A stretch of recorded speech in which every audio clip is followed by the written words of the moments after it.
Ha dünya bu fakat jang.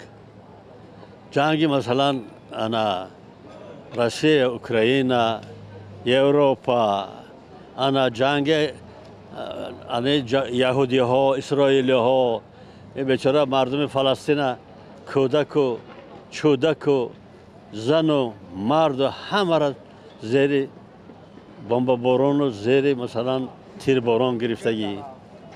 اما اسرائیل میگه که اول حماس حمله کرد بعد ما جواب دادیم. حماس حمله کرد و مقابل حماس باید مبارزه بره، نه اینکه مردم مثلا آسایش را زده از خانه و جا شد تگ مثلا با باران کرد تگ چه با خانه های ویرانات با کودک و چودک نابود کنند. همین جنگی اوکراین در ادامه بسیارتر ما بسیار یک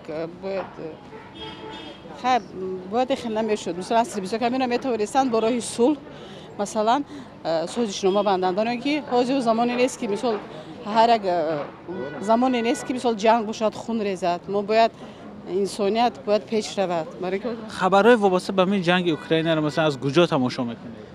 از کانال روسیه بسیارتر میبینیم همین چیزها رو مثلا بعد باز جنگی اسرائیل بسیار یک دهشت‌آور شد جنگی من میدونم بسیار یک حادثه شد که من میگم جهان رو به تکان آورد. همون مثلا مرگ فرزندها مثلا میگه من کودک‌ها رو میبینید دل ما ریش میشود چی گناه دارن نمیشد که من برای صلح برای مثلا سازشنامه برای همبستگی همین چیزا حل میشد بهتر میشد. از واقعی که این سال گذشت صد واقعی فوج‌آور بسیار علام‌آور که در دولت فلسطین گذشت بسیار یک فوجای علام‌آور بود که خیلی کودک‌های و مادرهای بیگناه فوت شدند. همیشه بروز در دنیا چی گپ رفته است دست میدانید؟ یک طرفش در جنگ رفته یک طرفش تنجی. در کجا جنگ رفته است؟ نه فلسطین میگن چی میگن؟ اینترنت ها در گوگو میبینیم تمام. جنگ فلسطین و یهودی ها همه دهشت‌ترین جنگ است برای مسلمان ها. با چی گوییم؟ همه جنگ اوکراینی هست حاضر با گذشته همین است.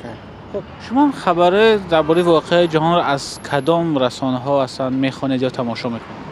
اصلا از تلویزیون تماشا میکنیم. کدام تلویزیون؟ کانال روسیه تماشا میکنیم. کانال تاجیکستان اخبار. بعد تلفن ها. همه وزمن‌ترین جنگ فلسطین بود. در همینجا در یادم ماندگی جنگ فلسطین تمام دیگه هیچ در یادم نیست.